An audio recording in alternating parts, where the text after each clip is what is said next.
Randomness is pain. It is struggle. It hurts our existence and we barely know why. It is a very difficult concept as our brains don't really have a good grasp of it. Most of the time we wish to explain it by throwing a coin and saying, it's random, 50-50 chance it gets heads or tails.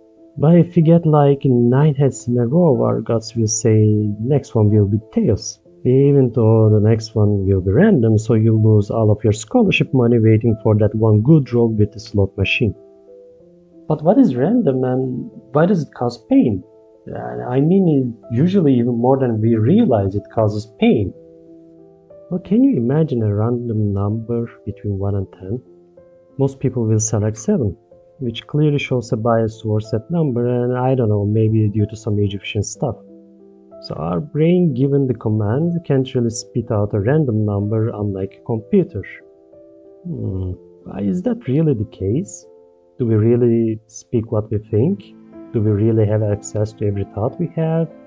You've certainly seen a kid acting very randomly at one point, shooting a random nonsense word like or out of nowhere, licking the floor, you know how they act. Maybe in time we condition ourselves to ignore random stuff that our mind produce. Like when kids act randomly, they're greeted by weirded out faces or straight up wonder about acting that way, and also include the effects of schools or any kind of education and reflexes we see from society. That slowly turns us into something normal. And being normal sometimes becomes the source of our pain. Nobody bats an eye to the normal, but also nobody notices the normal. Being too normal can be scary. How can we separate us from other people otherwise? We want to fall in love and want others to fall in love with us, but how does that even happen? Can a strong feeling that drives you like no other thing emerge from normalness? Doesn't loving someone feel a little random as well? If you had full control over that process, would it be as memorable and meaningful?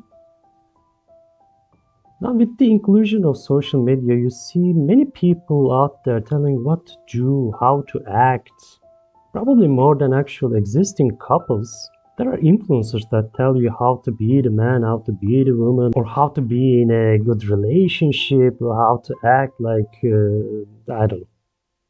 A constant flux of defining new normal states, a constant information dump on how to eliminate the randomness in your life and get in control. Then this becomes painful because we can't control it as long as we interact with the complexities of the society and the universe that are beyond our comprehension. We experience pain.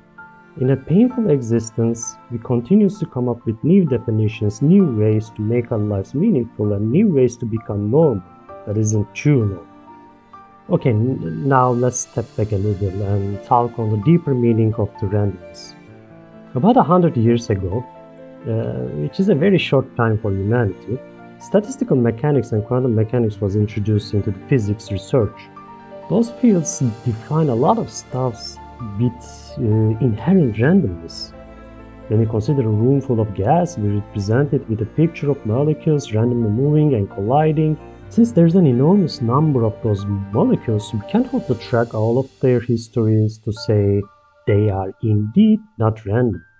On top of that, quantum mechanics shows us those molecules can be represented with multiple states, and realization of a single state is basically random. So the science tells us that at the core of everything we observe, touch, and interact, there is an inherent randomness. Taking science as the guide, randomness seems ever more inevitable and add to the overall pain we are having. It gets even worse when we include the non-stop statistics people use. You hear an argument over social media, bam, the chart shows up like, I don't know, IQ scores, age versus income charts, charts on how ingenious indexes that are totally not made up show humanity is becoming terrible. Then you're just a number, expandable, randomly situated on a chart, completely stripped from the context of your existence. This is painful to think about. Well, let's try another thing. If we instead follow a more religious approach, where a God is assumed to exist, we quickly find pain in that as well. since that now means we are driven by destiny, and the teaching suggests you to be very normal, like indistinguishable from others, which in a previous point I made, not something we all want to strive for. We want to be unique, we want to be a person of ourselves. So, are we always going to be in that existential pain? Yeah, because we made the mistake of trying to make sense of the universe and our lives. Just seemingly random, but we are also not completely sure if all of it are random, or which parts are completely random.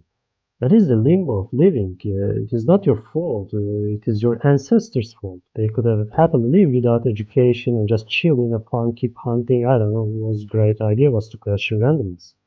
Maybe a bit there, but we can kind of deal with it. Like a little bit of craziness. And letting go of the constant control that you have over your mind and listening to what even goes on there might relieve some of that pain. And I can also recommend a book by Erasmus named In Praise of Folly, which will definitely not help, but hopefully confuse you to the point where you give up trying to make sense out of random.